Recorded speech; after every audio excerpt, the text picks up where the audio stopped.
I wanted to, first of all, just thank our fellow sponsors, because in addition to Smallholder Data Services, the Rockefeller Foundation and the Energy and Environment Program at Columbia University's SIPA program, School of International Public Affairs. And then a special thanks to our sponsors. Again, now I have to put on my Smallholder Farmers Alliance hat and thank myself. But in addition, Terra Genesis, who are represented here, the Data Economics Company, and a company based in the Dominican Republic called Inaru. And they can so much more eloquently present their information than I can, so I'm just going to switch over to a brief video. Inaru is a vertically integrated business working in the Dominican Republic to address some of the most crucial challenges of the cacao supply chain by, among other things, supporting the transition towards regenerative agroforestry. For Inaru, regenerative farming is inextricably tied to trees, as they are the ones playing a vital role in ecosystemic health. Cacao is a shade-loving tree, and it is one of the main crops grown in the Dominican Republic. Here, it is always grown in agroforestry systems, which is agriculture with trees, and it is never a monocrop. It is almost always grown organically. In fact, the DR has been the main exporter of organic cacao in the world and has been recognized for years for its high-quality cacao. But unfortunately, organic has simply not been enough. 80% of cacao farmers are smallholders living in poverty. Their systems are very old, have very low yields, are poorly diversified, and poorly managed. They are not economically nor truly ecologically viable. With climate change impact, this reality is getting worse and worse. This is where regenerative agroforestry can step in. For Inaru, it means using ecological succession as our guide to create truly diversified, dynamic, and resilient perennial agricultural systems that provide all the ecosystemic benefits needed for soil and water regeneration, as well as biodiversity enhancement. This is why we are working to design and implement model plots in different parts of the country to help us measure the true economic and ecological viability of these systems in order to later on empower farmers and expand this transition throughout our supply chain. We are also working to increase awareness on the need to create and expand these systems, including publicly available information and the demand for true incentives for the regenerative transition.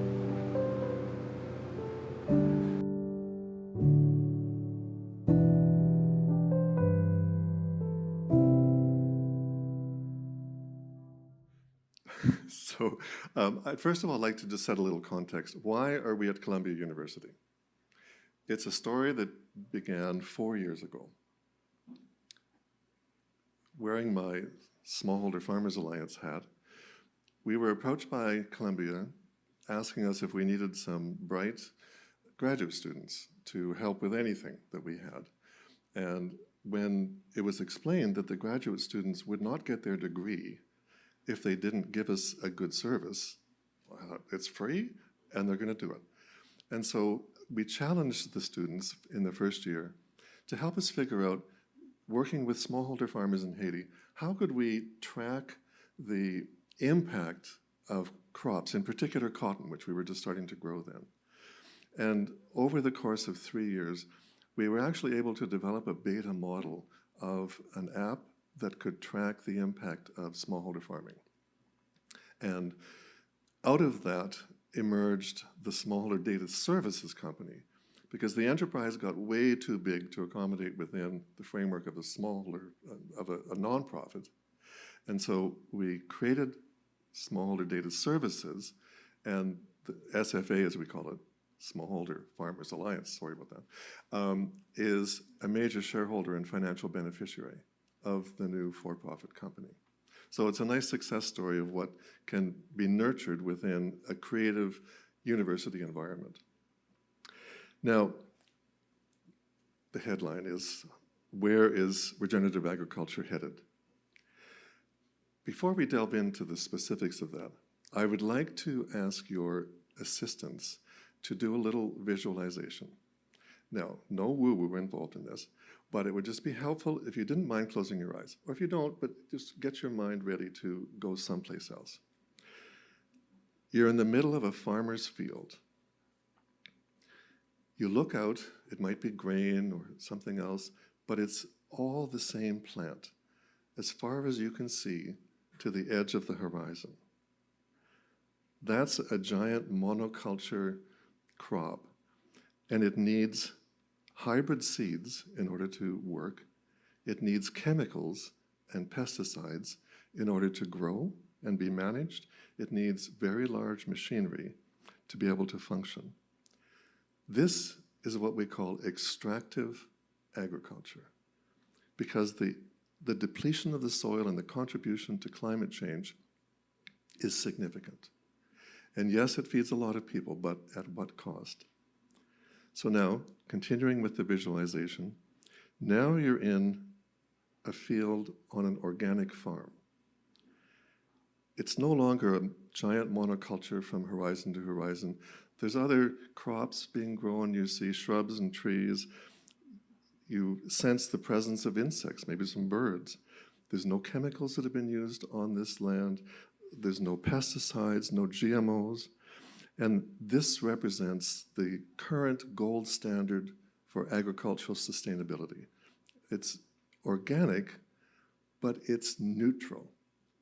It doesn't do harm, but it doesn't actually result in a positive good. So now, the last visualization, you're on a farm, but it's not quite a farm. There's a lot going on. You're actually standing in the middle of a community of living things. Plants, shrubs, trees, animals, insects, farm families, communities, and they're all part of a dynamic and holistic ecosystem. It's producing healthy food, but at the same time with social and environmental benefits. And rather than being neutral, it's a net positive. You grow and produce food and fiber and other farm products, but it leaves behind a positive impact. So actually, an increase in soil health, an increase in biodiversity, enhanced water cycles, you're sequestering carbon, and you're actually making a positive contribution to mitigating climate change in the process of growing food. You can open your eyes because you've just experienced regenerative agriculture. And that is the focus of what we wanted to share with you today and get you to learn more about through the distinguished panel that I'm going to ask to come up to the stage now. So these are some of the key figures in what we're calling the quiet revolution. Because not everybody's heard about regenerative agriculture, but trust me, it is a growing global movement. And we're really pleased to have not only some of the smallholder farmers who are doing this at the field level, but then other people involved at different levels, corporations, foundations, and they're going to help give us a more complete picture of what we're talking about. And I wanted to ask that you hold your applause until the very end so that we can just have a more natural conversation. And I will invite you to take part, but not yet. But I would say, as I'm asking these questions, think back to the image of the regenerative agricultural experience in your mind, and how would you answer the question or want to know more from the panelists in that regard? So I'm going to let each panelist introduce themselves, but I'll explain that Michael is here with his partner in life and work, and her name is Chonchaya Chandrawin, and I know that I've just massacred that, but Yoke has kindly explained that her nickname is Yoke, which rhymes with Coke. So I'm going to go with that if you don't mind. And Michael is, who would qualify as a panelist in his own right because of his experience, has kindly agreed to help translate if you need it. So I'm going to start. And my question to each of the panelists in order, and after that we'll break it up, so don't worry, we're not going to do that sequential thing, is who are you? What are you doing in regenerative agriculture right now? And what is your goal for regenerative agriculture in its broadest terms? Go ahead. สวัสดีค่ะ My name is Chonchaya Chalavin. I am a farmer in Thailand. I practice Vanagaset. Vanagaset is an agricultural system. Regenerative agriculture system. Yep. I learn from and imitate the forest. We plant many species together and learn to use them for all we need in life. Thank you for welcoming here today. ขอบคุณค่ะ And I'm going to come back to you and ask a very specific question at the end, Yoke, if I may. But Melissa. Okay, good. Hi, everyone. Good morning. My name is Melissa Pinford. I'm a senior partner at Meridian Institute. And we work on a number of food and agriculture initiatives, and many of which are starting to really look seriously at the potential of regenerative food systems. So we can dig into that a little bit more later. Thanks.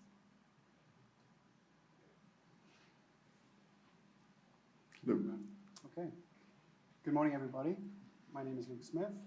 I represent TerraGenesis, and our work is really to develop regenerative supply systems. So we work with brands and farmers and a variety of other stakeholders within the supply system, really to unlock this huge potential that is this approach to farming that, as Hugh walked us through earlier on, has this ability to serve the evolutionary capacity of living systems and communities. So we provide technical assistance and education. We help farmers to connect with premium markets. We help them with monitoring and evaluation. And we help them to differentiate their products by the outcomes that are being achieved on the farms themselves. Pleasure to be here. Melissa. Oh, sorry, Jeannie. Hi, everyone. Good morning. I am Jeannie Renee Malone. I head global sustainability at VF Corporation. So we are the parent company to a number of outdoor activewear brands such as Vans, trying to get a little visual here, Smart Wool, Timberland, who you'll hear from my colleague here in a moment, the North Face, and several other brands. And we are deeply committed to environmental stewardship. Because of the nature of our brands, we know it's important to protect the environment and also the communities and the people within those communities. And so as part of our sustainability journey, we set ambitious science-based targets back in 2019. So those really entail setting a target for our scope 1 and 2 emissions of a 55% reduction by 2030 from a 2017 baseline. And then importantly, our scope 3 target is a 30% reduction also by 2030 from a 2017 baseline. Now, what does that mean? What are we going to do to really reduce those emissions? And so we wanted to understand what really entails our impacts across our entire business. So we took the time to collect data across our entire value chain and found that really 70% of our impact comes from raw material extraction, processing, and production. So it's the raw materials and the factory operations that all go into making our products. And so with that, we know that that's our opportunity. And so we have set a vision that our top 9 materials shall originate from regenerative, responsibly sourced, renewable, or recycled sources by 2030. That's really our pathway to get to our target, is through sustainable materials substitution. And our top 9 materials are, probably no surprise, cotton, polyester, rubber, wool, and a few others. And so that's why we're here today. We are partnering with all these amazing partners here on the stage today. It's really wonderful to have everyone together in person and have this shared vision. You know, Hugh set the stage so nicely earlier with that visual of what we're trying to do is really put more carbon, store carbon in the ground than emitting to the atmosphere. So that's our purpose, and we're really excited to be on this regenerative journey to not only see how we can collaborate with partners around the globe, but also truly understand the benefits of regenerative and eventually source those materials and put them into our products and translate those benefits to our consumers. Thank you. Atlanta. Hi, everyone. My name is Atlanta McElwraith. I am the Director of Social Impact and Activation for Timberland, a VF-owned brand. So Timberland, for those of you who don't know us, we make boots, shoes, clothes, and gear designed with an outdoor lifestyle in mind. I am, in fact, wearing Timberlands. Less for the outdoors, this particular pair. But anyway, it's a past season. But yes, just because Jeannie showed off her Vans, I felt I needed to clarify these are, in fact, Timberland shoes. So we have a brand purpose, which is we inspire and equip adventurous doers, that's our target consumer, to step outside, work hard together, and move the world forward. And one of the ways in which we move the world forward is through our corporate social responsibility strategy, which for many years now, we did our first CSR report, I think, in 2001. But our strategy really hinges on three things: better product, greener world, and stronger communities. And better product really is all about not only the materials that go into our product, but how they're made in fair, safe, and non-discriminatory factories. Greener world, we do a lot of tree planting and urban greening work. And stronger communities, we do a lot of community service and investments in communities that are important to our brand.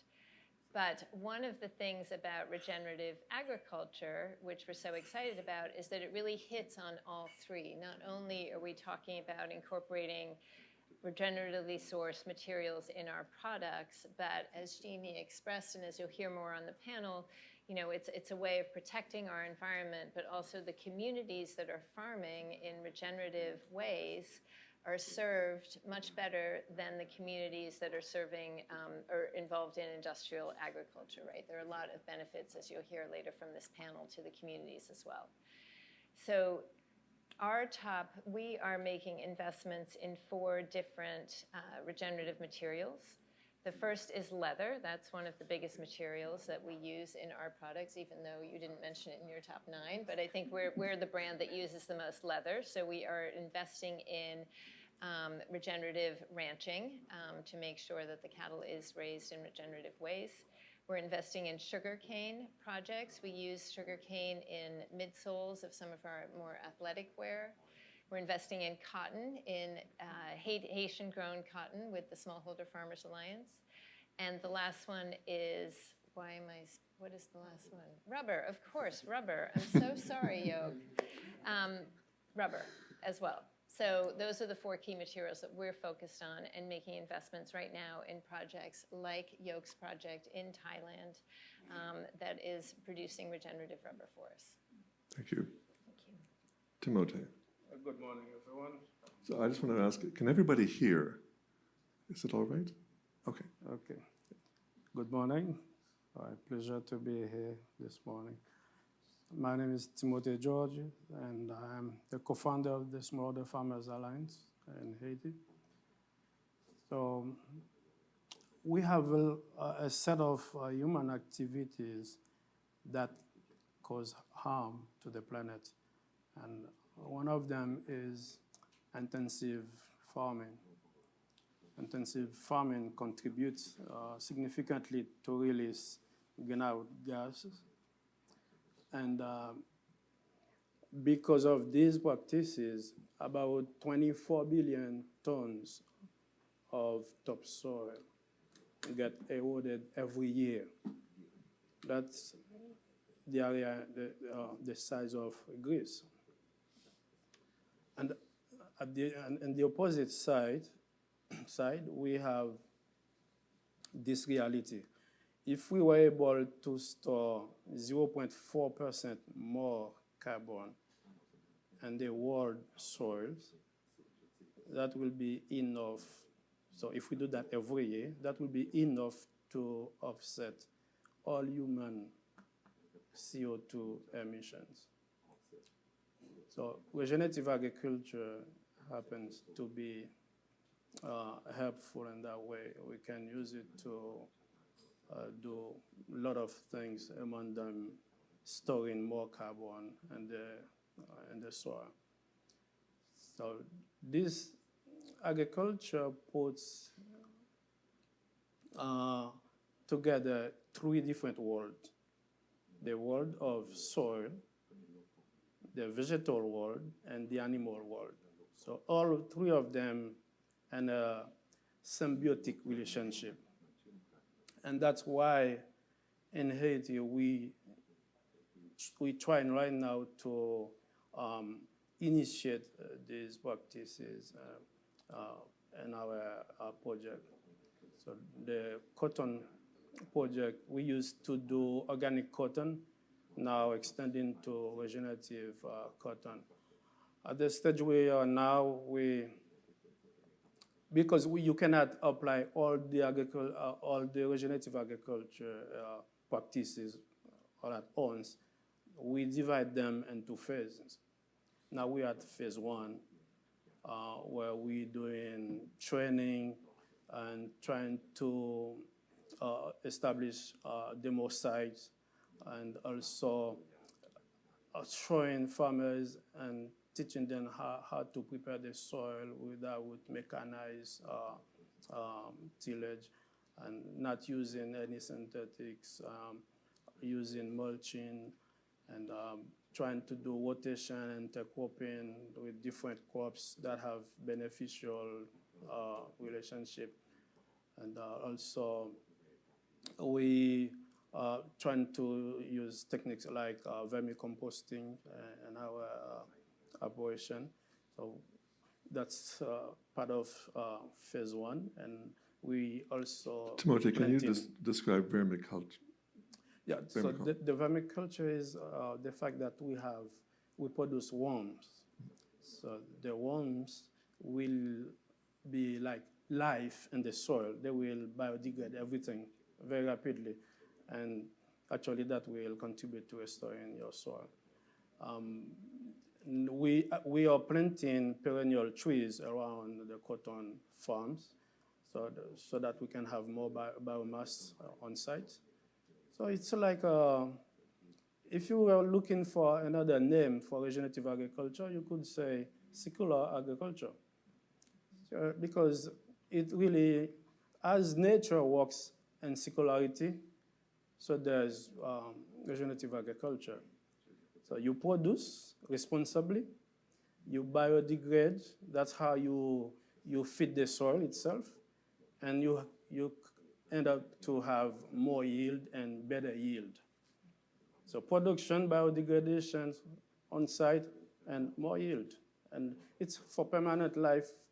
And the good things, again, with it is, as you keep practicing regenerative agriculture, you will see your yield is going up and your input cost decreasing.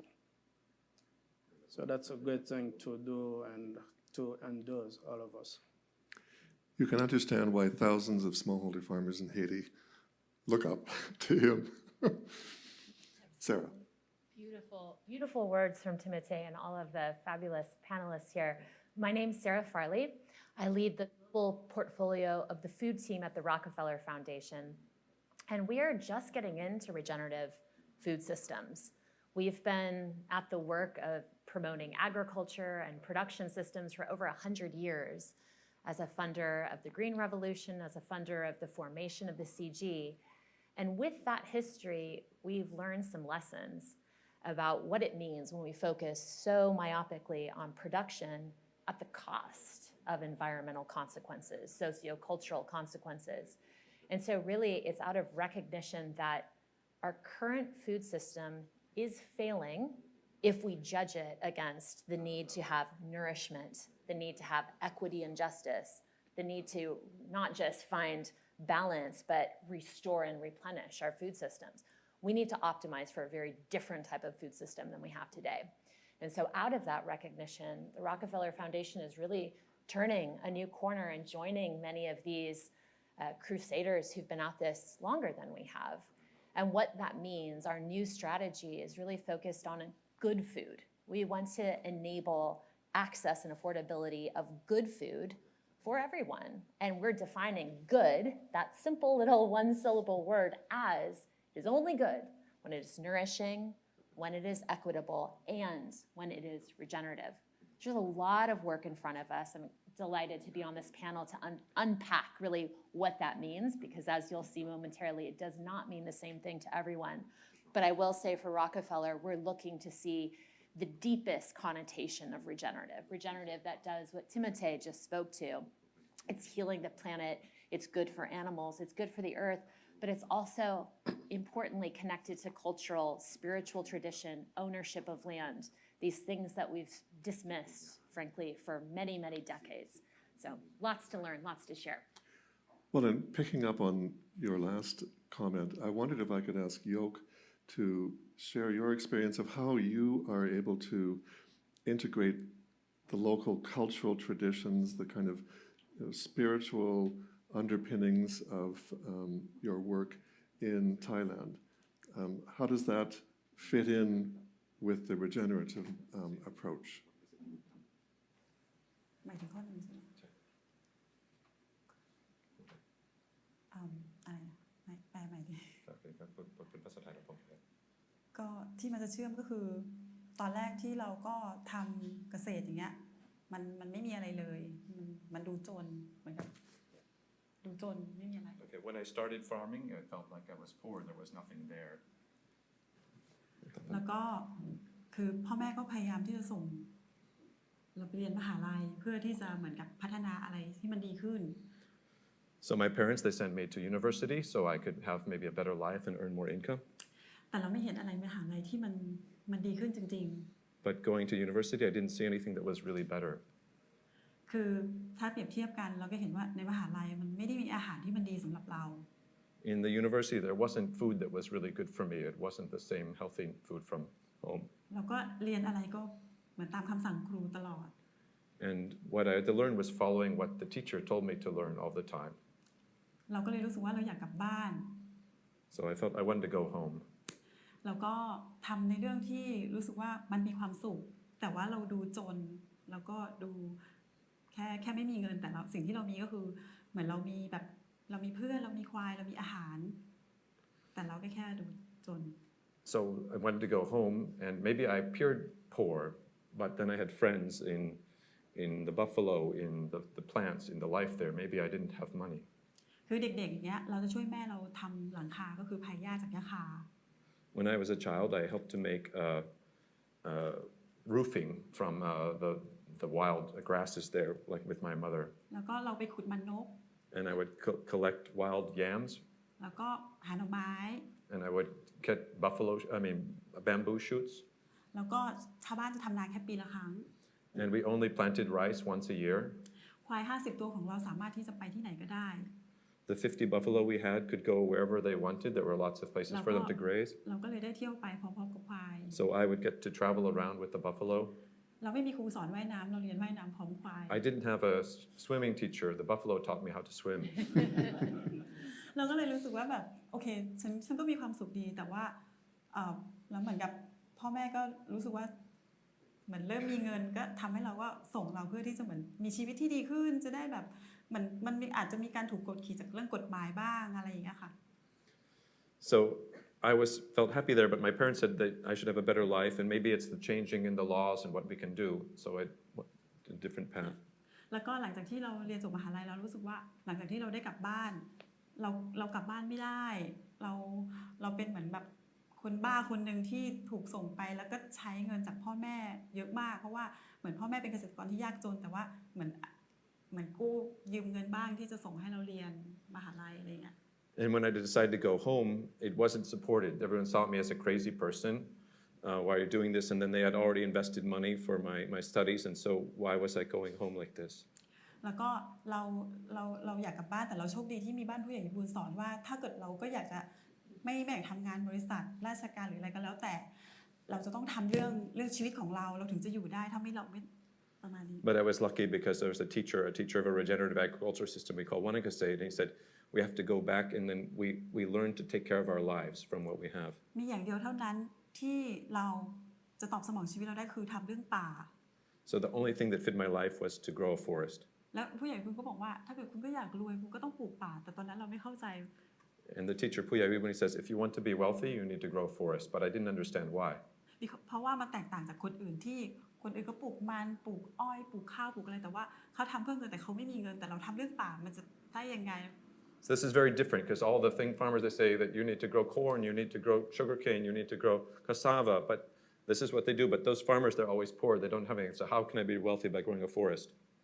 เราก็เลยกลายเป็นเหมือนกับคนที่เหมือนไม่ค่อยมีอยากใครคุยด้วยเป็นคนที่บ้ามากอะไรเงี้ย So not many people wanted to talk to me. I was seen as crazy within my village and my context.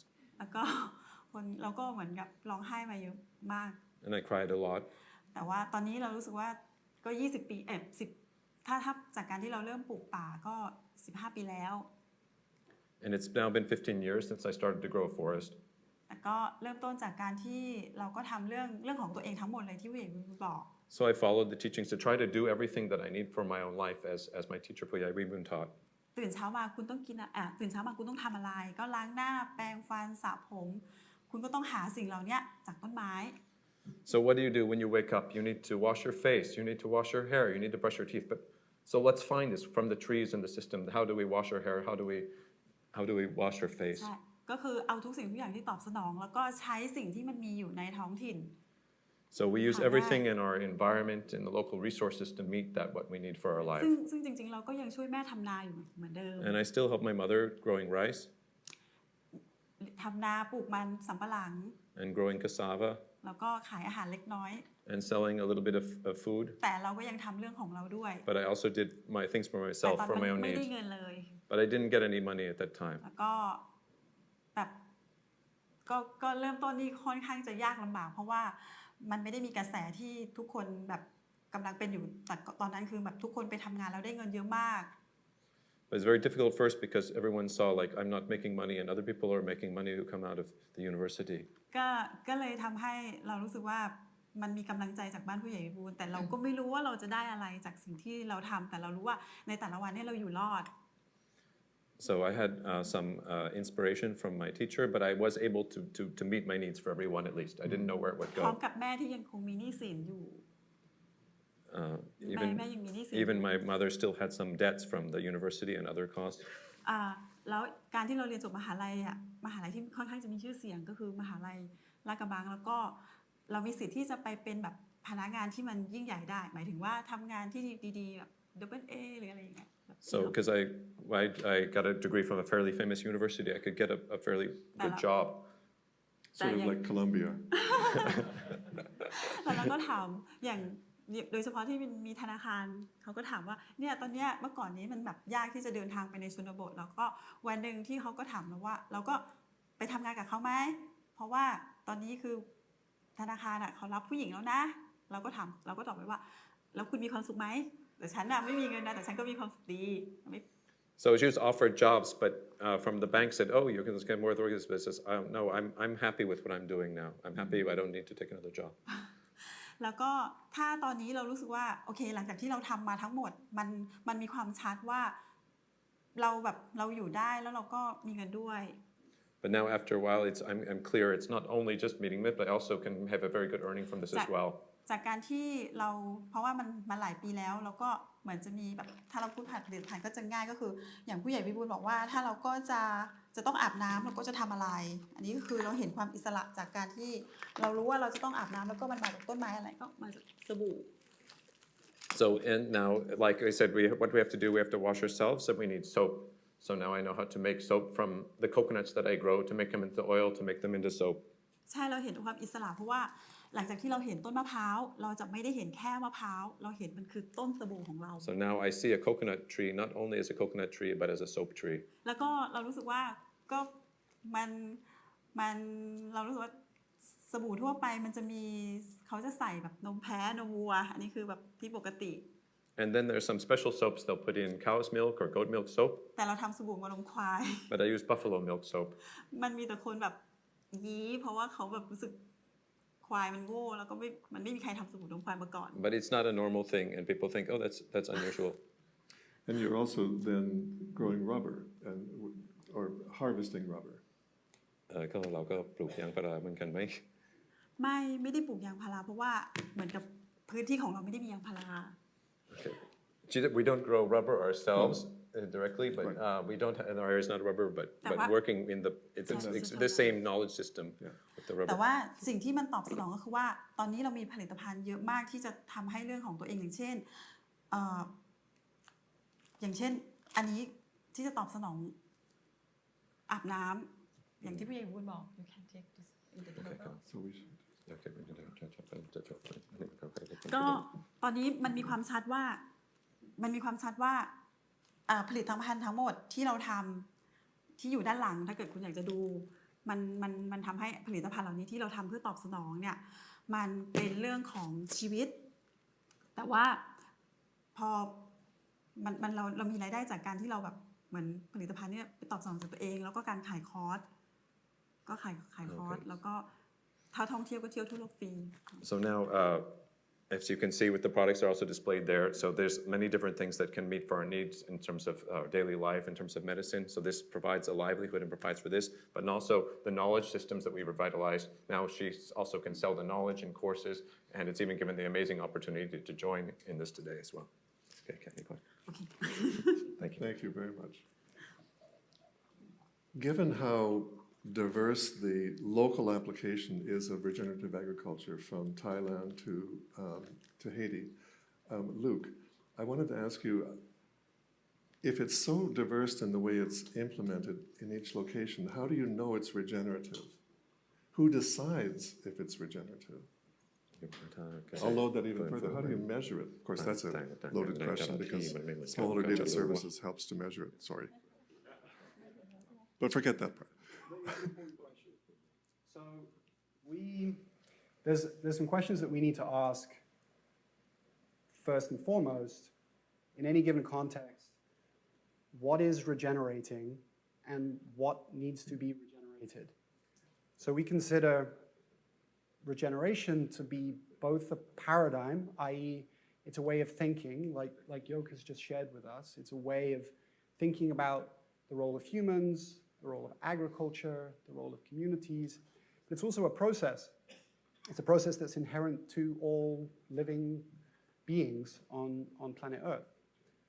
So what might be true for the Wanakasaid farmers in Thailand or for the cotton farmers in Haiti, or for me at my homestead in the Finger Lakes, may be very different because it's a different ecological context, it's a different sociocultural context.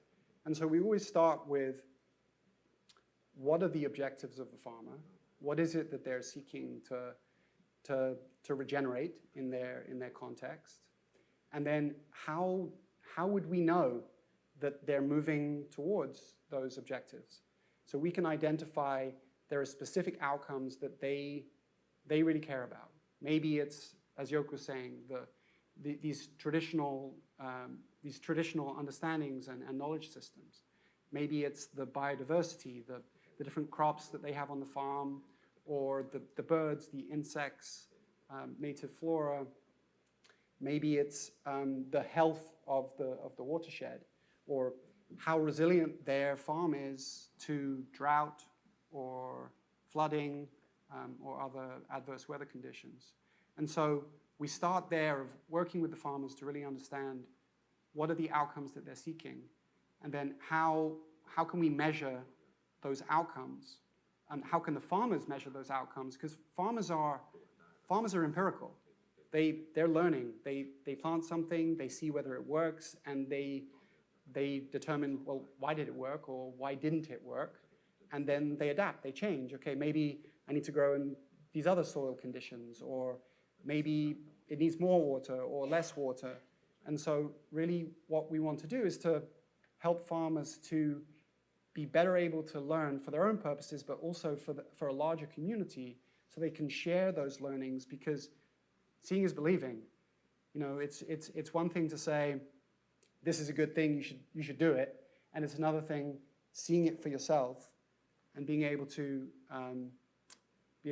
try it for yourself. And farmers are always looking over the fence line and seeing what their neighbors are doing and seeing, well, what are you doing differently, and how is that benefiting you? So we've developed an approach, and I'm very happy to say there's a wonderful sort of sea change happening now that is looking at more outcome-based verification approaches to understanding change in farm landscapes, as opposed to the more sort of compliance-based approaches that we've used thus far. And in any given context, we can identify what is regenerating there and what's important for the farmers, and then we can magnetize that for the kinds of stakeholders, the buyers and investors and other stakeholders who want to be part of that. Those are things that they care about as well, and they want to align themselves with that movement and what's happening there. And so with the Wanakasade farmers in Thailand, we were very fortunate to find in Timberland initially, but then also Vans and the North Face, partners who really cared about those outcomes that were being achieved and that we wanted to see collectively. We wanted to see at a larger scale. So I think to loop back around the paradigm, it's a way of thinking. We have to approach things, we have to think about what we're doing in a different way. There's this wonderful quote from Einstein that I really like, which is around, we can't solve our problems using the same level of thinking that created them.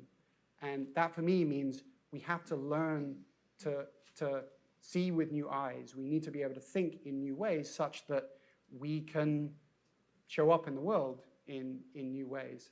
And I think much of what I'm really excited about and inspired about in the regenerative agriculture and supply movement that's really blossoming now is that stakeholders are coming together and working in new ways that perhaps they wouldn't have done before.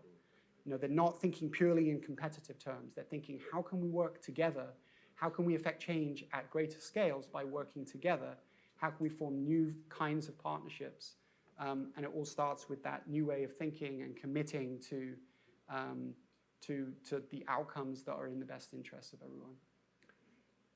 Picking up on that, and I know that Jeannie is going to have to leave a little bit early, but I just wanted to ask both you and Atlanta, why are you doing this? I mean, because, and seriously, because regenerative is not yet in the public domain. I talk to my friends, I say, oh, involved in regenerative agriculture, it's like a big blank. They can relate to organic, but regenerative, not out there in the public domain. So what led you to be able to be ready to embrace, invest, and support regenerative agriculture? Sure, I'll start off and then pass it over to Atlanta. So why are we doing regenerative? And I mentioned earlier that we have set targets that we are working toward through material substitution. Mm-hmm. And so our But excuse me, why, and I don't mean to be rude, but why are you doing that? Is that an internal policy? Have you anticipated public demand, responding to regulatory environments? I see where you're going with this question. Yeah, so it's a combination. You know, I think corporations now, there's an expectation that companies give back. And so it's our responsibility to do more than just be a for-profit company. There's expectations from our investment community, from our consumers, from other stakeholders, and there's also regulatory pressure now. You may have been following that the SEC has a proposed rule about including progress toward goals in our financial reporting. And so we know, back to the commentary that Luke gave around data, it is so important for us to have the appropriate data to track progress toward our goals. Now, why regenerative? We want to be authentic in our approach. We have, in our business purpose statement, is focused on betterment of people and the planet. Regenerative is the perfect way to go about that, to really think about the people, the farmers. So proud to be up here on stage with everyone working in this area, and to really hear directly from Yoke and from Timothée about what it's like, what it means to transform, and the deep connection to the earth through the process. I mean, for us, that's what this is about. It's not only, I mean, yes, we have a science-based target, we have to track progress, but we want to do this in a way that is truly creating positive benefits, whether it's renewable energy, material substitution, or eliminating plastic waste out of our business. It's really looking at those ancillary benefits to people as we're addressing the environment. And I know you're going to a lunch meeting where you'll be sitting down with other heads of sustainability for Google, Amazon, etc. How are you finding other companies are responding to the lead that you've taken? Because VF is out there way in front in terms of footwear and clothing. Has that caused you problems, brought you benefits you didn't anticipate? It's, you know, we're very proud to lead in this area, and we were seeing a number of other brands. Sorry, wait just one second. Yes, I know. Street reality of New York. We're seeing a number of other brands really ramping up their regenerative efforts. And I think that's exciting. I mean, really, to achieve the goals collectively, this 1.5 degree pathway, it's going to need all of us working in this space. And we were talking about this earlier, that the partnerships, the collaboration, the investments, just really the raising awareness and the education around regenerative is incredibly important for us to protect the planet. And so, yes, we love to be a leader in this area, of course, but we're starting to partner with other industries, with the food industry.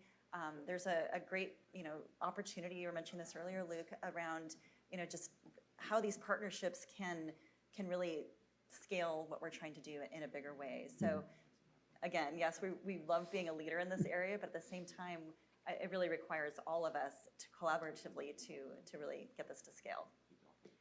So I wanted to follow up with a question to both Melissa and Sarah.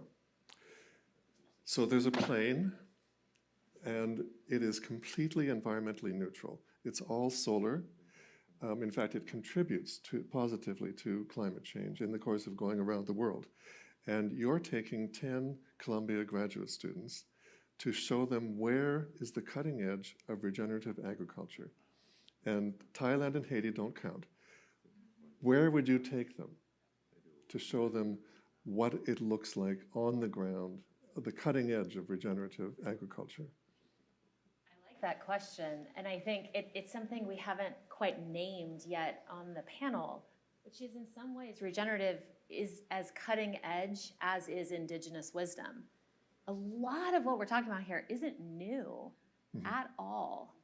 If we zoom out, prior to the industrialization, monoculture, and really the kind of system you had us first visualize this morning in that lovely exercise, Hugh, those systems, if anything, have been struggling to remain intact and have been supplanted, right? So if we want to go back and see it, we can go to places where, frankly, one of the most deadly professions one can choose today is to be an eco-activist of indigenous descent.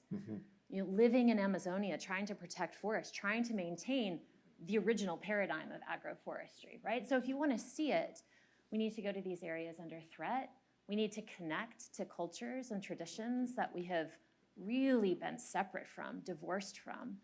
And I think in that, something I also want to name, since we jumped a little bit over the question of definition of regenerative, many of the definitions, if we look at NRDC as one example, really name practices by indigenous peoples as a core construct in the naming of what is regenerative.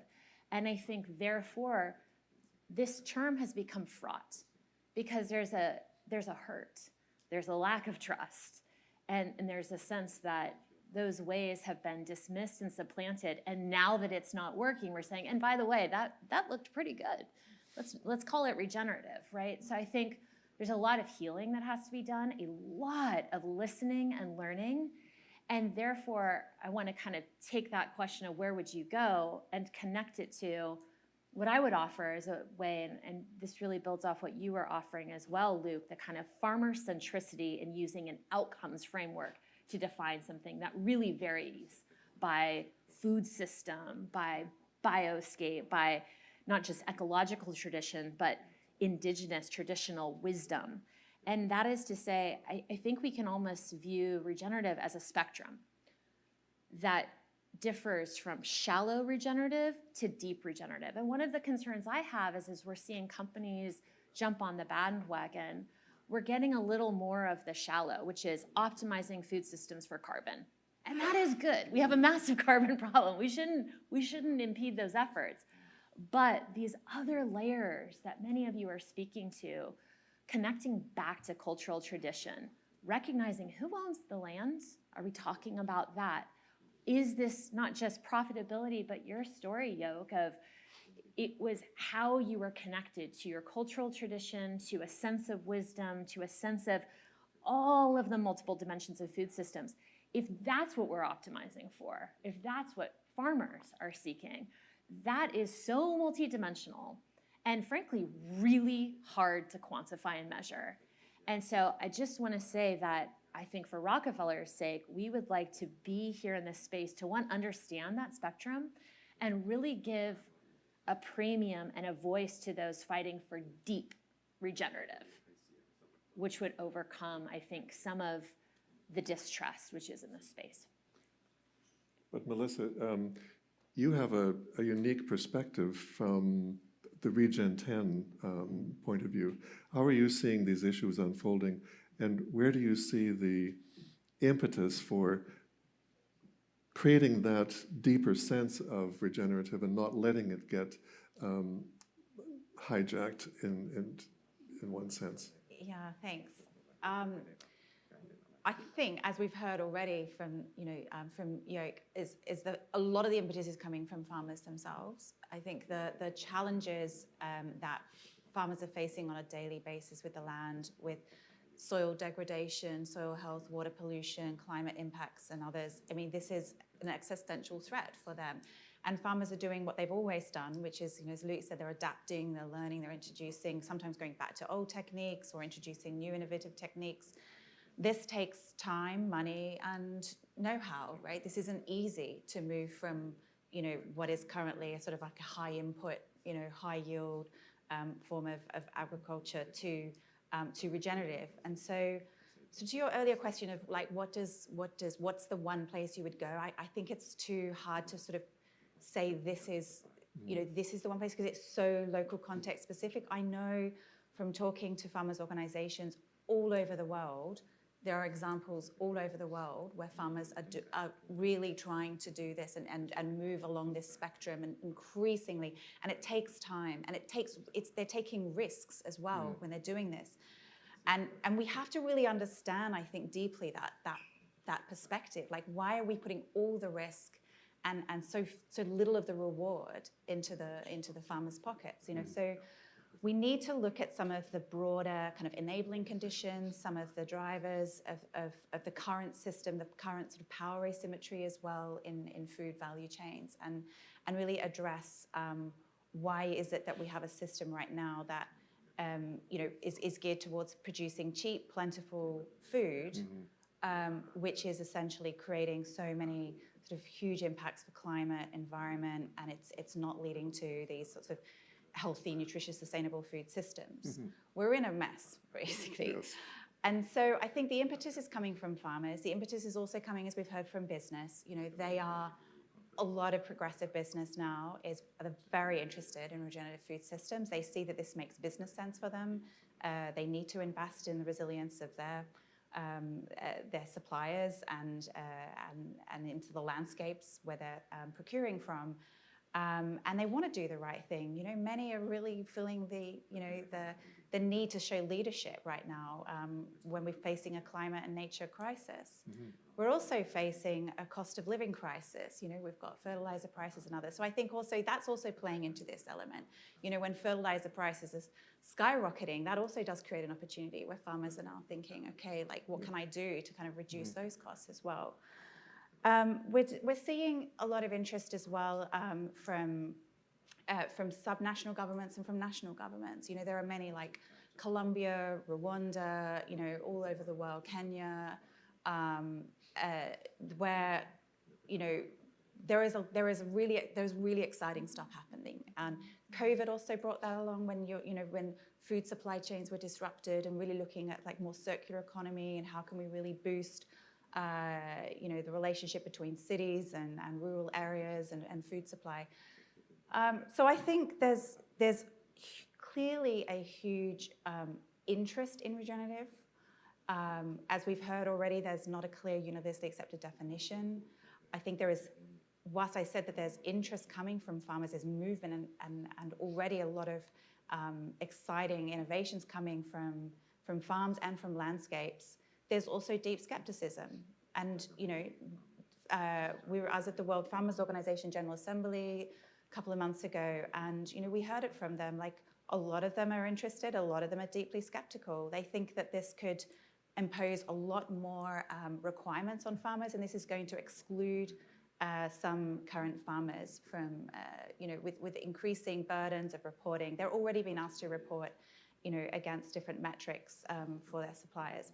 So we want to really, through Regen 10, really bring together leading. We want to work deeply with farmers themselves, with other landscape dwellers, indigenous peoples and others, and really try to understand exactly what you think, the outcomes of different practices, really kind of learn from the ground up what this means in different contexts.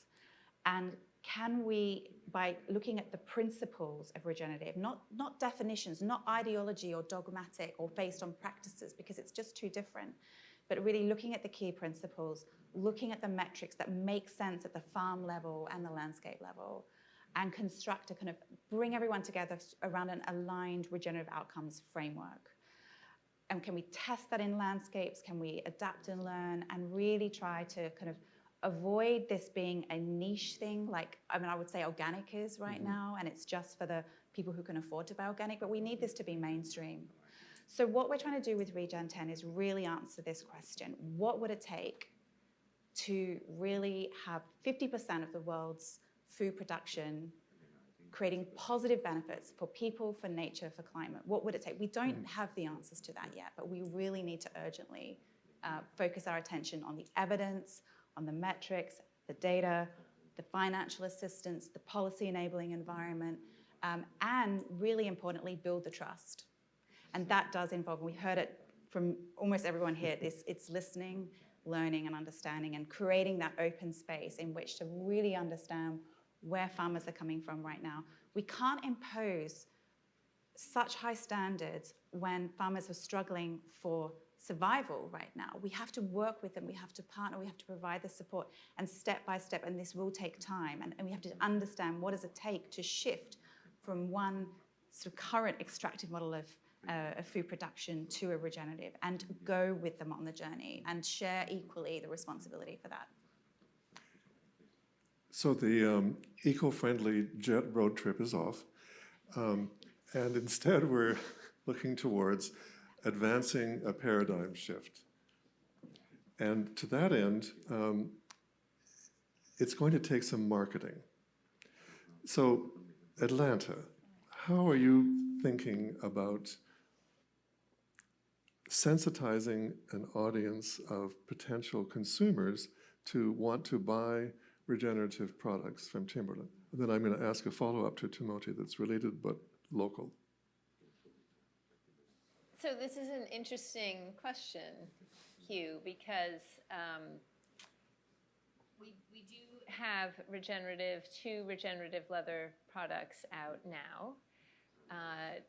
starting in spring 23, we'll be introducing products with regenerative rubber. We introduced in the spring of 21 Haitian-grown cotton into our product line. However, it wasn't regenerative, but it will be the next time we do it.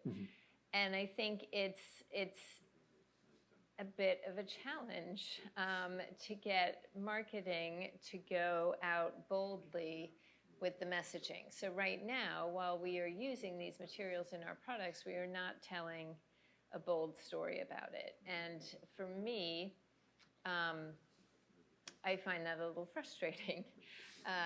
But what I see is, a tremendous opportunity for us to be telling the story and other brands to be telling the story. Marketing will say, consumers don't know about that, I think the challenge is, are we going to take responsibility to educate consumers about it to create more consumer pull for these products?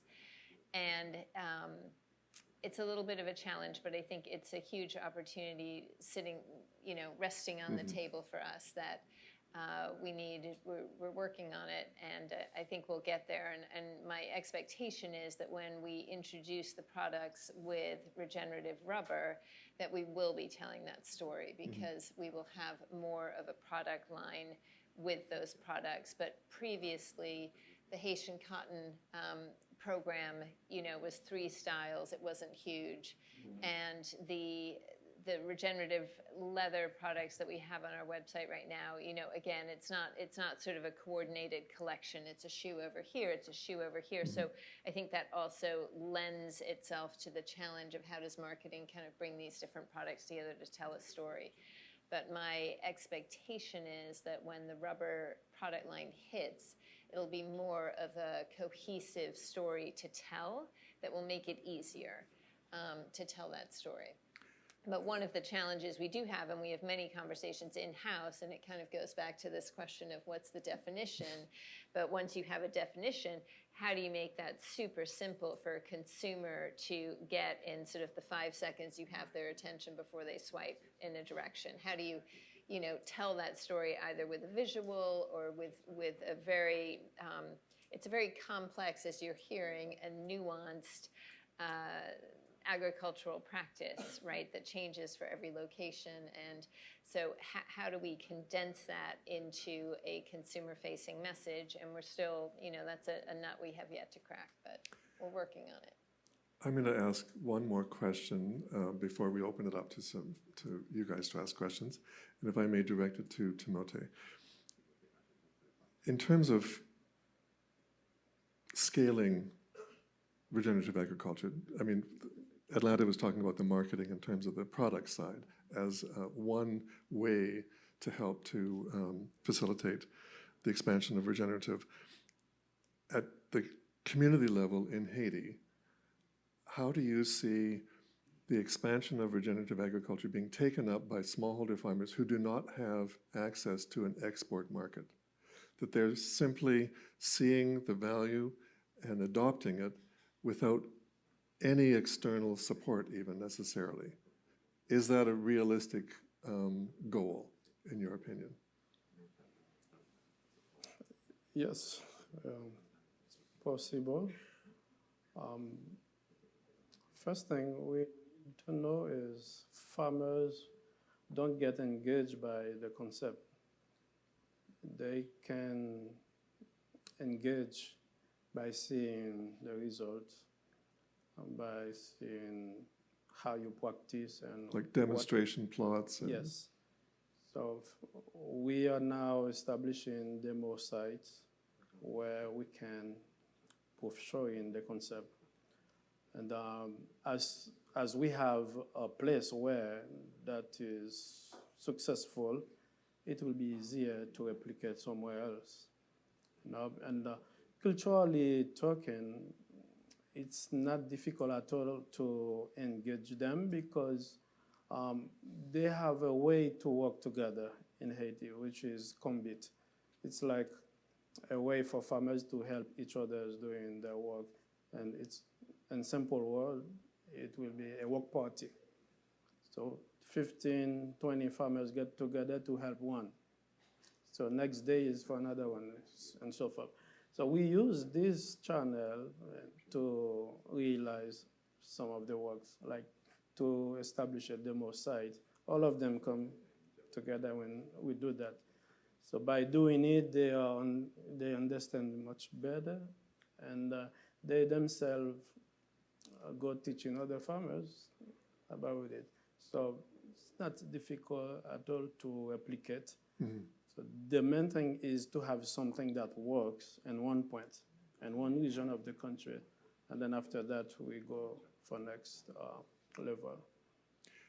And if I may give the last word to Yok, because she came the farthest of anybody today. Yok, how do you see engaging more smallholder farmers, particularly youth, who might otherwise leave the farm? How do you see Regenerative working to bring more of them into agriculture? คนรุ่นใหม่จะกลับมาทำเกษตรการเกษตรฟื้นฟูจะช่วยให้เขากลับมายังไง ช่วยเราตอบดีก็มันจะต้องเริ่มต้นจากความมั่นใจที่จะต้องให้เขารู้สึกว่าเขามีความมั่นคงในชีวิตก็คือเริ่มต้นจากตัวเราเองมีหลักประกันมีกินมีใช้มีหลักประกันมีเกียรติมีศักดิ์ศรี So first thing is they have to be confident. They have to see that this really can meet their needs, mm-hmm. that they have their needs for their daily life, and they also have security and reserve. Mm-hmm. Okay. And they have respect as well. จริงๆเราก็เตรียมเรื่องมาแล้วไม่ขึ้นช่วยแบบแต่งให้สวยเพราะว่าบางทีอาจจะตื่นเต้นนึกไม่ออก Okay, we prepared. She wants me to read what we prepared earlier. So when we look at the farmer situation in Thailand today, perhaps most of the world, most farmers spend their effort to produce one commodity crop, which could be rice, cassava, or such. They normally spend a lot on seeds and fertilizers, and then they may sell for only one season, one time per season, but they cannot set the market price as well. So many times they lose money if they make any money at all. At the same time, farmers like all of us, they have costs every day. They have needs every day, every month, every year. But here's something, so we have to be able to meet those needs and expenses every day, every month. So as she explained before, we have to understand how to meet our expenses in this each day, meaning providing for what we eat, we can grow what we can eat, we can grow that, we can provide for this. And this way, we reduce our costs, and we can also start to, when we start to produce for our own needs, we don't just have enough for ourselves, we start to have abundance. We have a banana thing, we can't eat all those bananas, so we can share those bananas, and we can also sell them. When we share them, they come back in different ways. It may come back as fish, it may come back in other ways. So that's the kind of the gift economy, but it also provides the income to meet all the local needs, our needs, and with medicine and so forth.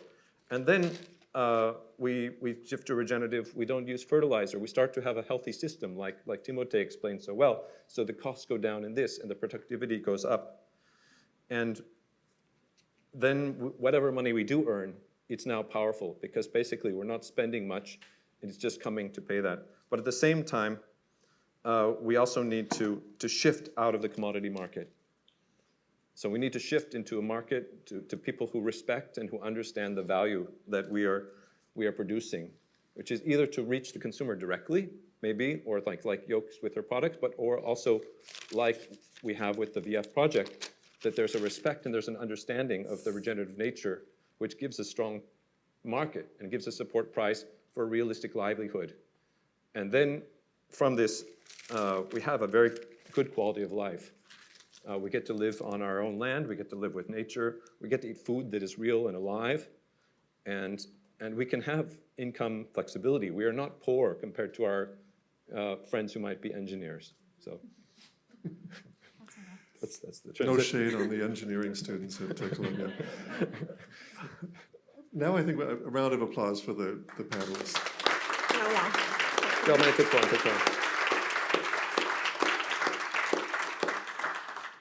And opening it up to questions.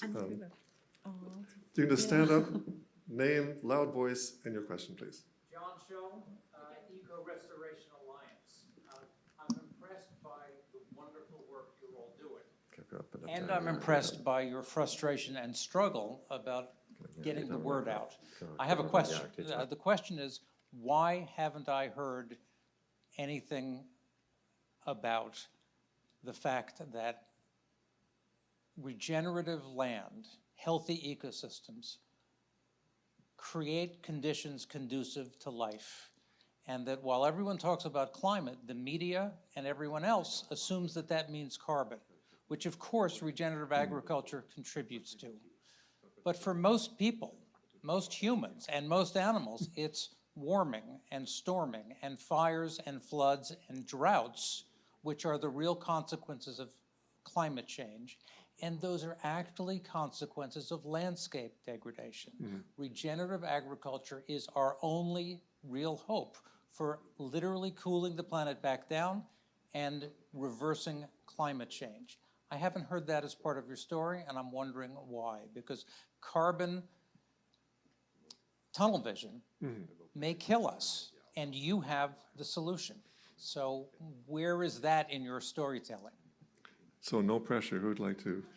In some ways, that's exactly what I was speaking to about this spectrum of definitions and recognizing that the dominant majority is talking about regeneration as optimizing for carbon.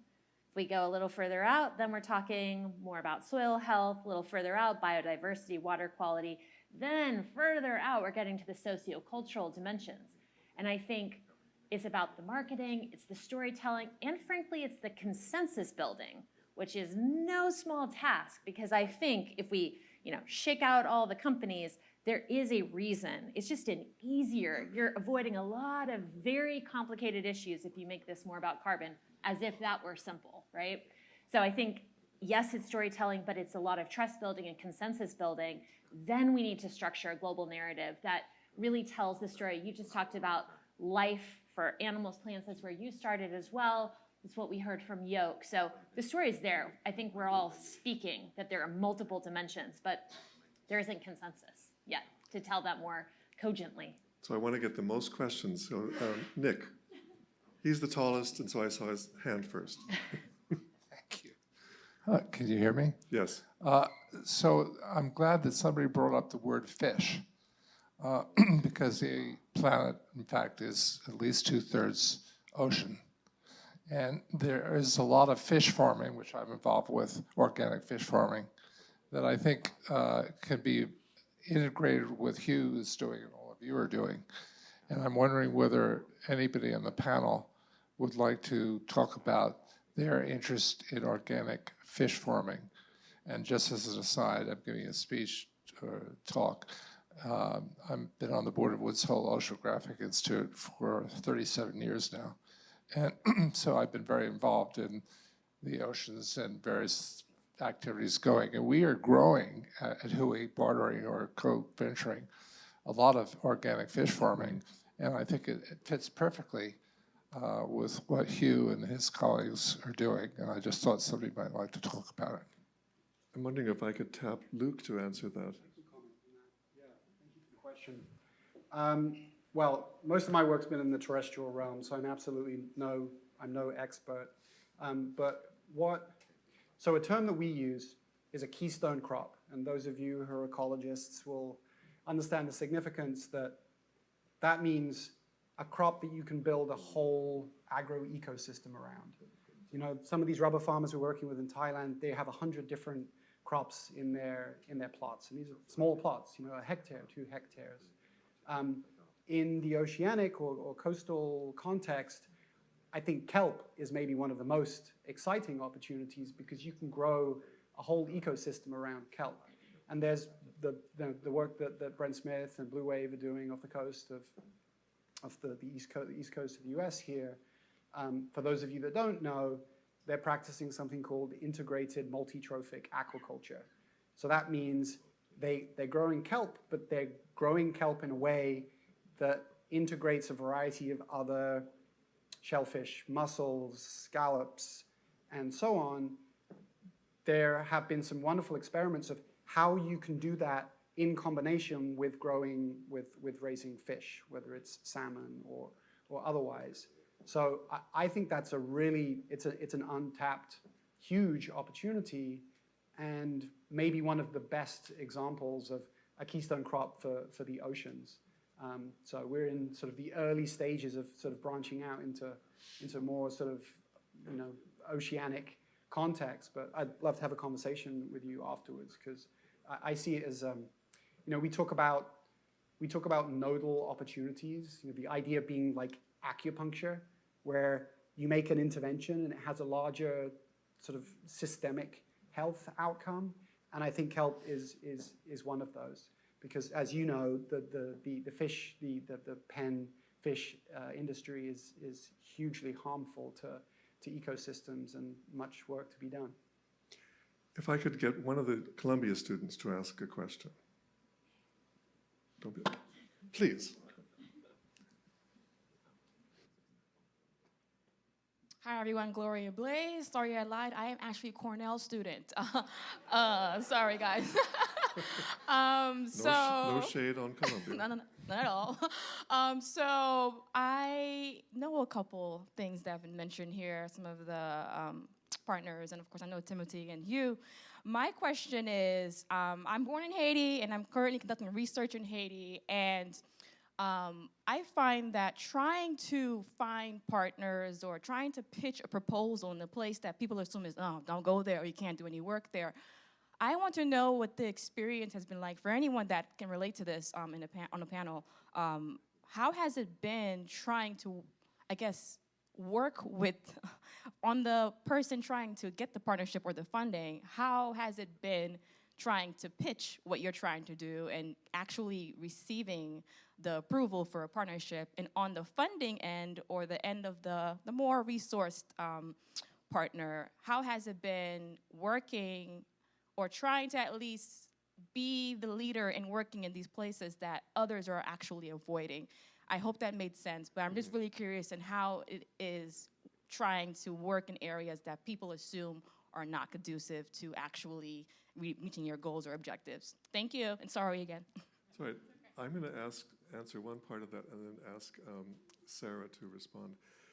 And speaking to the partnership that we've had with Timberland, you need to build a trust so that you are intricately linked with what the company's goals and needs are, and you're able to tailor your response to where they're going.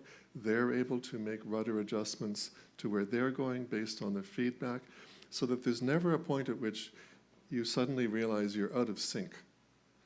So it's a long-term commitment, but the results are so much better than a kind of a less integrated approach, I would say. But I'll let Sarah respond on the donor side. It's good advice. That's good insight. And actually, I was a grantee of Rockefeller leading a small grassroots NGO for many years, more years actually than being on Rockefeller. So I come with a lot of empathy to that question, because it does take a tremendous transaction cost to finally eke a grant out of philanthropy, and it's harder than it should. The trust building is slower than it should be, and there's far more risk aversion than there should be, especially for a sector that's supposed to be shouldering the risk to enable these gains. So it's massive, massive reform, and your question's important. I think what I can say for Rockefeller, to Hugh's point, we are a very sort of activist foundation in that we spend a lot of time, too much time? A lot of time, devising strategy. So we have thought a lot about this good food strategy. So when we're talking to partners, we're always thinking about how does this partner's vision enable us to meet the outcomes that we are trying and that we've worked with a large constituency to define. With our regen portfolio, it's still really new and it's still emerging, and we are really positioning ourselves in a learning mode and in a connection mode. So it's a great time to come and build relationships, and I'd love to talk and learn more. But I'm not going to sugarcoat that it is a slower process than it should be. Just offer one thing on that we have been investing in the Smallholder Farmers Alliance since 2010. but it initially came from a personal connection and experience that our CEO had in Haiti. And so that's what got the ball rolling, and then the partnership obviously has evolved from there. But the pitch was, you've got a factory next door in the Dominican Republic where they do not need trees, excuse me. We are next door in Haiti, we need the trees. Would you consider sponsoring us? And your logo is a tree. And he said yes. It's a much longer story. One more question.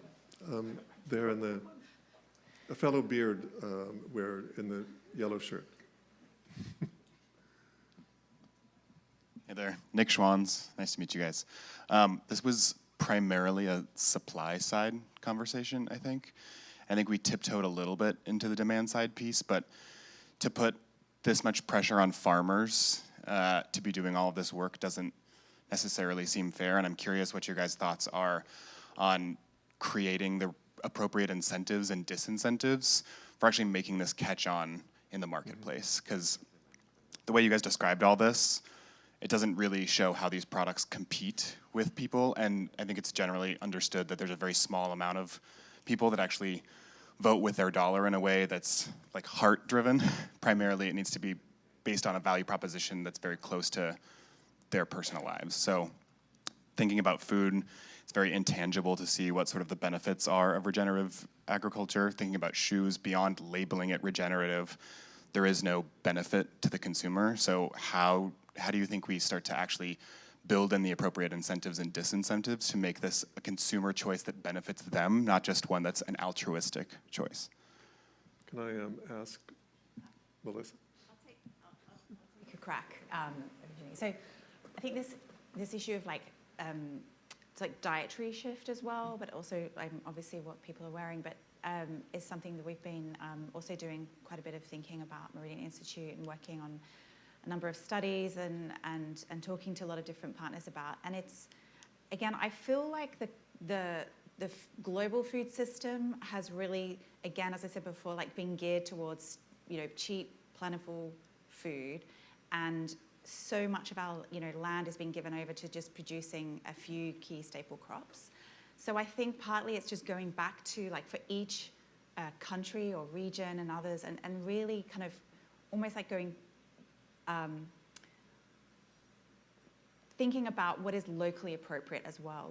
It's often going back and making sure that the research, the research and innovation and development is also just not focused on these, monocrops and wheat and rice and others, but actually what is a locally produced local crop that's been eaten for centuries in there, what sorts of tasty products that really appeal to consumers now, that connects with their kind of culture and history. So I think that's where a lot of excitement is happening and a lot of innovation is happening. So trying to kind of ensure, there's been, in so many countries, there's this shift towards sort of, say, Western diets, sort of high meat consumption, processed food, and others. And so, but actually in, many, many other countries, there is a sort of a deeper relationship between what's produced in the land and what people actually still do want to eat.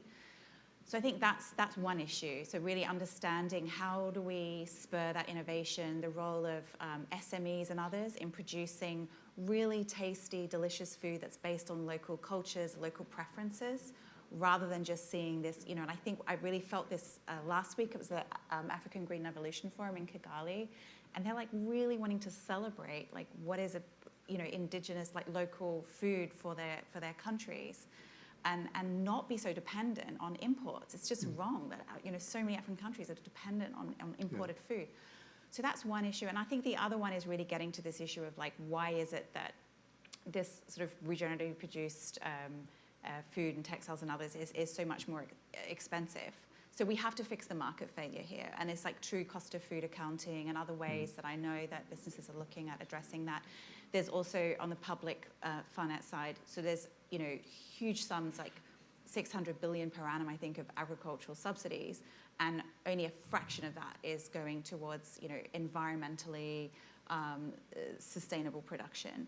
So that's a huge opportunity again to kind of shift towards the positive incentives that bring down the costs, that make this food, because I know a lot of consumers will go back based on price point. They'll go based on price point, based on taste and what they want to eat. But so looking at all those factors, how do we bring down the cost of regeneratively produced food? How do we create more food that's regenerative, that's tasty and appeals to consumers? I think these are all things to consider.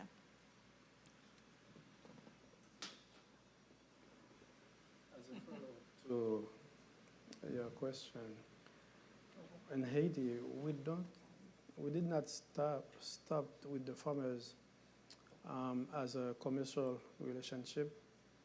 It was like a way to build local capacity. And your curiosity is the farmers one. They used to say, okay, you're asking me to practice this type of agriculture, but what will be the outcome of that? What price will we receive per pound for the cotton?